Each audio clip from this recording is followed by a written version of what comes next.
야, 이건 심상치 않은데. 네, 구매액으로만 보면 올해 우리나라 국가 부채 규모가 1,000조 원 넘어갈 것으로 이제 예상이 돼요. 근데 이에 대해서 이제 이낙연 대표나 아니면 이제 좀 정당 쪽은 이게 상대적으로 우리나라 재정 건전성이 튼튼하다. 라면서 OECD로 비교하잖아요. 다른 나라들과. 네, 그럼 네. 이게 국가 채무 규모가 사실 그렇게 높은 편은 아니에요. 네. 42개국 중에서 낮은 편이에요. 그리고 실제로 이제 국제기구들 역시 우리나라 같은 경우에는 재정 여력이 되니까 좀 돈을 많이 풀어가지고 좀 살려라라는 이제 조언을 하는 입장이고요. 그래서 이낙연 대표 입장이 뭐냐면 나라 국간을 적절히 풀어야 할 때가 있다. 풀 때 풀어야 다시 채울 수 있다라는 입장인 거고요. 그 홍 부총리 입장에서는 일단 이 단순 수치로 보자면 낮은데 문제가 뭐냐 속도예요, 속도. 너무 빨리 올라가는 거죠. 네. 만약 이 속도로 계속 가다가는 그야말로 위험한 수준까지 갈 수 있거든요. 그래서 걱정할 수밖에 없죠, 뭐. 이제 이게 시사특공대. 얼마면 될까? 얼마면 되겠냐? 매일 그대와 도란 둘이서 얘기하고파.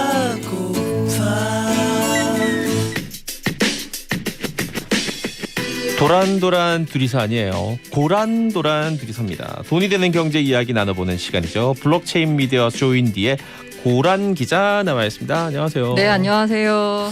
우리 청취자분들도 이제 이 코너를 이제 완전히 이제 인식을 해서 이 코너, 이 경제 코너에 맞게 문자들을 올리고 있습니다. 3276님도 봄도 오는데 기관은 언제 돌아오나요? 이야, 표현 기가 막히다. 기관은 아이러니하게도 주가가 떨어져야 옵니다. 겨울에 온답니다. 이게 기관은. 되게 아이러니하죠. 얼어붙어야 네. 기관은 돌아온다. 이렇게 기다리고 있는 거야, 기관. 기다려서 기관이에요. 아, 그러네요. 네. 걔들은 잘 기다려. 인내심이 많아, 걔네들은. 조민지님도 기자님은 언제부터 이렇게 예쁘게 친절하신 건가요? 좋은 표현이네요. 예쁘게 감사합니다. 이런 칭찬 환영합니다. 아주 특히 이제 40 넘어가면 너무너무 절실하죠. 이런 네, 시간들이. 맞습니다. 자, 이런 친절하고 따뜻한 손길, 재난지원금 네. 때문에 그런데 이 당과 지금 정부가 부딪혔습니다. 오늘 보니까 기자들 앞에서 눈물까지 글썽했다. 홍남기 부총리가 이런 얘기들이 있던데 일단 입장이 어느 정도로 엇갈리고 있는 거예요, 지금? 제 느낌에 부총리께서 좀 눈물이 좀 많으신 것 같아요. 지난번에 한번 우리가 본 적 있죠. 네. 네, 아무래도 국간직이로서 진짜 자기 편은 아무도 없다라는 생각을 하실 수밖에 없을 것 서럽기도 같아요. 하고 네. 절실하기도 하고. 일단 그 뭐 사람이 그렇잖아요. 돈 준다는데 싫어할 사람이 어디 있겠어요. 네. 네. 그러니까 혼자만 이제 고립무원 상태다라고 아마 느끼실 수도 있을 것 같은데 일단 이 4차 재난지원금 관련돼서 논의를 보자면 이낙연 더불어민주당 대표가 어제 국회 연설을 하면서요. 4차 재난지원금을 준비하겠다. 늦지 않게 충분한 규모의 추경을 편성하겠다라고 얘기했어요. 이렇게 사실 여당 대표가 연설했잖아요. 네. 4시간 만에 부총리가 자기 페이스북에다가 이거 안 된다라고 받아들이기 어렵다라고 반박글을 바로 올렸습니다. 네. 사실 참. 이게 사실 손발이 잘 맞아서 돌아가잖아요. 당정이란 얘기도 하고요. 그렇죠. 근데 이렇게 이제 불협화음을 낸 게 사실 이번이 처음이 아니라 좀 여러 번이에요. 많이 봤죠, 이거. 사실 재난지원금 줄 때마다 이런 얘기가 나오는데 특히나 이제 이번에 갈등이 불거진 거는 첫 번째 지점이 선별이냐 보편이냐 이거예요. 사실 그 이제 4차 재난지원금은 일단 그 당의 입장에서는 선별 더하기 보편까지 주겠다라는 거예요. 그러니까 선별은 지금 당장 어렵잖아요. 네. 그러니까 정말 도움의 손길이 필요한 분들한테 주자. 그런데 여기에 더해서 보편 경기를 좀 살려야 되지 않겠냐 라면서 이제 보편 지급을 얘기하고 있습니다. 근데 이에 대해서 홍남기 부총리가 야 그래 선별 지원은 오케이 여기까지는 오케이. 네. 근데 보편은 어렵지 않겠니라는 게 입장이에요. 뭐라고 썼냐면 혹여나 추가적 재난지원금이 불가피하다고 하더라도 전국민 보편 지원과 선별 지원을 한꺼번에 모두 하겠다는 것은 정부로서는 받아들이기 어렵다라고 아예 밝혔습니다. 정확하게 반박했네요, 정말. 네, 정확하게 반박했어요. 그러면서 한 얘기가 뭐냐면 정부도 저도 가능한 한 모든 분들께 가능한 한 최대한의 지원을 하고 싶다. 그러나 재정 운영상 많을수록 좋다는 다다익선보다 필요한 곳에 지원하는 적재적소 가치가 매우 중요하고 또 기본이다. 라고 반발한 거예요. 네. 이해가 되죠. 네네네. 그리고 이게 사실 가장 큰 선별이냐 보편이냐 이게 가장 큰 갈등 지점이고요.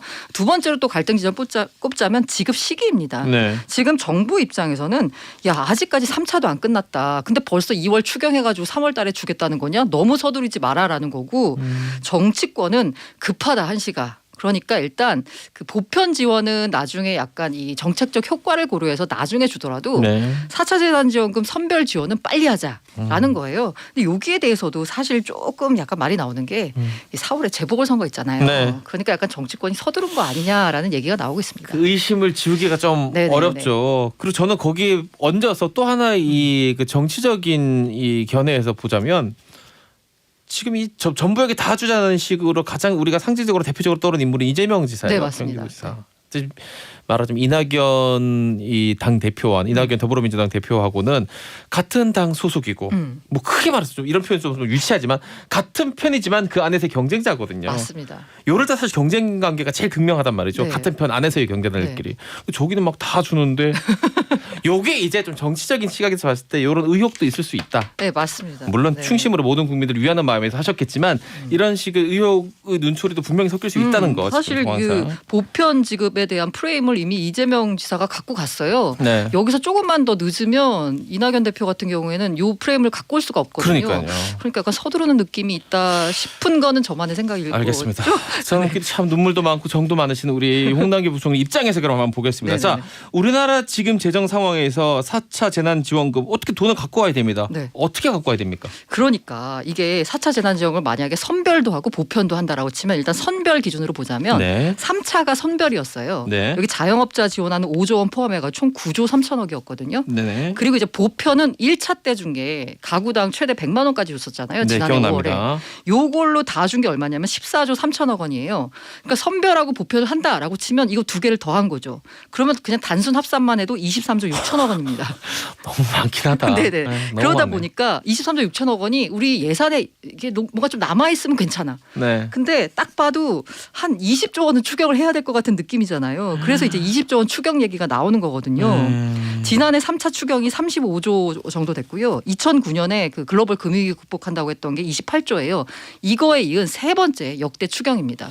게다가 지금 추경 얘기가 나오는 게 1년 아직 1분기도 안 지났어요. 네. 이렇게 나오는 게 사실 역대로 보면은 그 4번 정도만 1분기 추경 얘기가 나왔었고 이번에 만약 하게 되면 5번째로 1분기 추경을 하는 겁니다. 그런데 앞으로 상황이 어떻게 될지 잘 모르잖아요. 네. 1분기에 20조 원 추경하면 2, 3, 4분기에는 또 얼마나 할지 이건 가늠하기가 어렵습니다. 이렇게 되다 보니까 기재부 입장에서는 재정 건전성 이걸 우려하지 않을 수가 없습니다. 이거 일단 현금 뿌리게 한다? 야 이거는 정말 재정 건전성을 해치는 거다라는 건데요. 일단은 실제로 이제 기재부에 따르면 국내 총생산 GDP 대비해서 우리나라의 이제 국가 채무 빚의 네. 비중이 2020년 4차 추경 편성을 거치면서 43.9%로 올라왔어요. 올해 재정 상황 감안하면 47.3%가 됩니다. 아이고. 내년에는 50% 넘어요. 2024년엔 59%에 육박합니다. 야, 이건 심상치 않은데. 네, 금액으로만 보면 올해 우리나라 국가 부채 규모가 1,000조 원 넘어갈 것으로 이제 예상이 돼요. 근데 이에 대해서 이제 이낙연 대표나 아니면 이제 좀 정당 쪽은 이게 상대적으로 우리나라 재정 건전성이 튼튼하다라면서 OECD로 비교하잖아요. 다른 그럼 나라들과. 네, 그럼 네. 이게 국가 채무 규모가 사실 그렇게 높은 편은 아니에요. 네. 42개국 중에서 낮은 편이에요. 그리고 실제로 이제 국제기구들 역시 우리나라 같은 경우에는 재정 여력이 되니까 좀 돈을 많이 풀어가지고 좀 살려라라는 이제 조언을 하는 입장이고요. 그래서 이낙연 대표 입장이 뭐냐면 나라 국간을 적절히 풀어야 할 때가 있다. 풀 때 풀어야 다시 채울 수 있다라는 입장인 거고요. 그 홍 부총리 입장에서는 일단 이 단순 수치로 보자면 낮은데 문제가 뭐냐 속도의 속도. 너무 빨리 올라가는 거죠. 네. 만약에 이 속도로 계속 가다가는 그야말로 위험한 수준까지 갈 수 있거든요.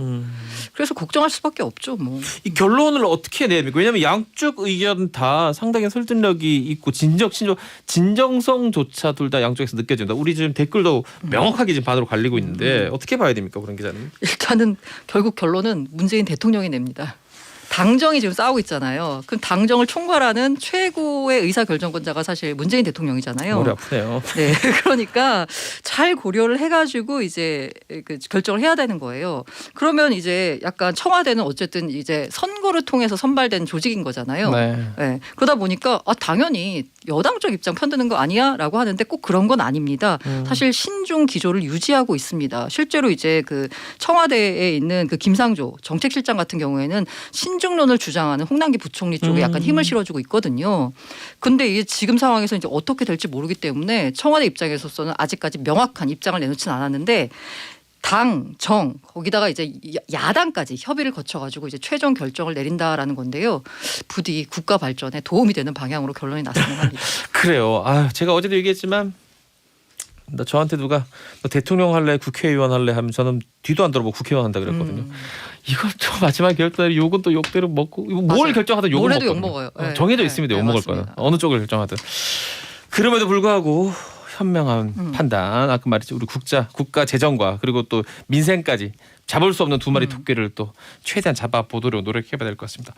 자, 그다음 이게 이렇게까지 우리 모두에게 익숙한 용어가 될 줄은 상상도 그러니까요. 못했습니다. 사실 미국에 있는 뭐 크지도 않은 작은 시가총액이 1조도 안 되는 회사였어요. 네네 작은 이 게임기 게임 프로그램 대여 업체인데 게임스톱 이제 연일 우리나라 헤드라인에 등장하고 있습니다. 미국 정치권까지 개입됐다고요. 여기. 네, 맞아요. 게임스톱이 일단 게임스톱 사태가 제가 지난주 전해드릴 때만 해도 그냥 일종의 해프닝 네. 같은데 지금 약간 전개된 양상이 일종의 무슨 사회 운동처럼 막 전개되고 있고 네네. 게임스톱 다음은 은이다라고 해가지고 또 은으로 우리가 난리도 많이 몰려갔어요. 오고. 네. 그래서 실제로 그 월요일에는 10.3%나 급등하면서 2013년 2월 이후 최고치를 경신했거든요. 아니 이게 그 급등하는 새가 은 같은 이런 자재가 이렇게 막 14% 무슨 암호화폐도 아니고 이게 은이 근데 어제는 사실 꺾였어요 다시. 또? 이게 또 왜 그러냐면 왜 롤러코스터네. 꺾였을까를 보면 일단 그 거래소 운영하는 CME 그룹이 있거든요. 네. 여기서 은 선물 계약을 위한 증거금을 인상을 했어요. 18%. 그러니까 사실 여기 참전하려면 증거금 일종의 이제 판돈을 넣고 들어가야 되는 거예요. 목소리 내려면 돈을 내라. 네, 근데 이제 판돈을 못 넣으니까 이제 사실 참전하는 개미들이 많이 없어진 거고 두 번째가 이 상품 선물 거래위원회라고 해서 우리로 치면 이렇게 금융감독원 같은 곳이 있거든요. 네. 여기서 개인 투자자들의 움직임과 관련해 상황을 면밀하게 모니터링하고 있다라면서 이제 그 월스트리트 뭐 배츠라는 요거에 편승해가지고 약간 주가 조작을 하는 사람들이 있지 않겠냐, 가격 조작을 하는 요걸 좀 보겠다라고 하니까 이제 급등세가 꺾였거든요. 게임스톱도 사실 어제 60% 하락했습니다. 와 이게 하루에 아. 하락할 수 있는 그러니까. 하긴 거기는 상한 하한이 맞아요. 없으니까. 근데 미국 그 시장은. 전날에는 30%가 떨어졌어요. 그래서 무섭습니다. 이게 사실 지난달 28일에 장중에 $480까지 갔거든요. 와우. 근데 지금 $90예요.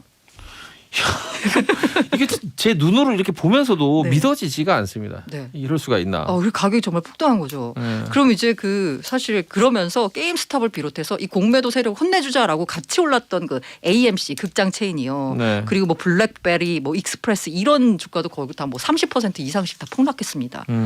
그래서 이게 만약에 다시 말해서 이 게임스톱 주가가 이렇게 막 오르다가 네. 갑자기 왜 하락했을까, 왜 떨어졌을까를 보면은 첫 번째로 이 로빈후드라는 이 주식거래 플랫폼 때문에 그래요. 어제도 우리가 말씀드렸습니다만 저희 방송에서 이 로빈후드가 이게 너무 이렇게 변동성이 커지니까 어쨌든 로빈후드 입장에서 설명을 하자면 그 증거금을 많이 내야 되기 때문에 그 매수 제한을 걸었습니다. 급등했을 때는 한 번은 그 매수 버튼을 아예 없애버렸어요. 그래서 논란이 되니까 한 사람당 매수할 수 있는 걸 4주로 확대했다가 어제는 이제 100주까지 확대했는데 어제 또 무슨 일이 있었냐면 그 청산 결제를 하는 중개 업체가 게임스톱 청산 결제를 중단했어요. 그러다 보니까 거래소들이 다른 이제 증권사들이 게임스톱 주식 거래를 계속 금지했어요. 이러면서 쉽게 말해서 매수할 수가 없게 되니까 가격이 급락한 거고요.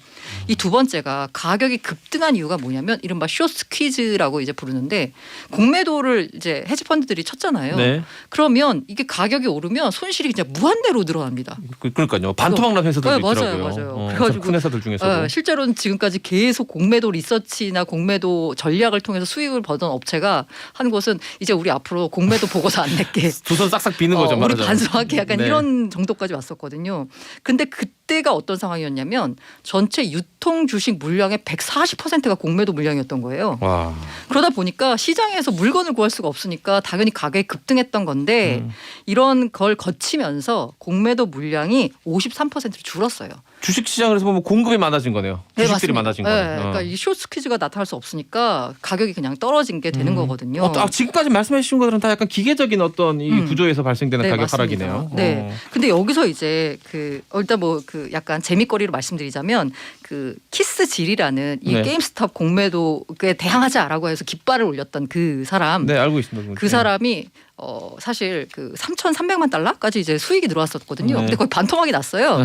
근데 아직도 안 팔았다라면서 어제 인증샷을 올렸어요. 야, 여러분 저 도망가지 않았습니다. 네. 아직 안 나 끝까지 팔았어요. 저항하겠다라면서 이제 그 개미들의 약간 이 찬사를 받았습니다. 이분 같은 경우. 아, 형 멋있어 이거죠. 예, 아직도 안 팔았다. 이건 말씀드리고요. 이 가운데 이제 아까 정치권이 개입했다라는 얘기가 나오는 게 이 바로 로빈후드 때문에 그래요. 이 로빈후드가 일종의 이제 의적이잖아요. 네. 옛날에. 그래서 이 회사가 처음 출범할 때 뭐냐면 우리는 개인들을 위해서 수수료 제로 무료를 들고 나왔어요. 네. 그러니까 막 열광을 해가지고 이른바 이제 밀레니얼 세대들은 다 이 로빈후드를 이용합니다. 우리처럼 개인 투자자의 거의 대부분이 이 로빈후드를 이용한다라고 볼 수 있거든요. 미국에서는. 그런데 수수료가 무료면 이 회사는 도대체 어떻게 먹고 사나 궁금하지 않으세요?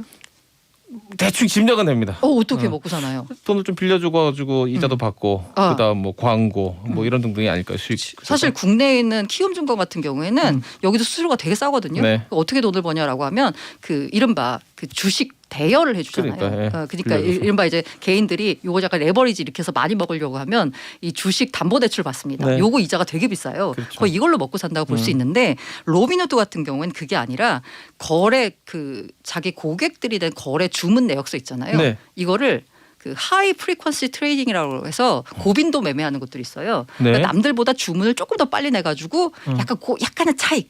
시간차. 0.1센트, 약 시간차 공격을 하는 그런 업체들이 있어요. 이 대표적인 것이 이제 시타델이라는 헤지펀드 업체인데 네. 여기에다가 자기 거래 주문을 넘겨주면 이 시타델이 그걸 참고해가지고 그 자기들 이제 매매 전략을 짜는 거예요.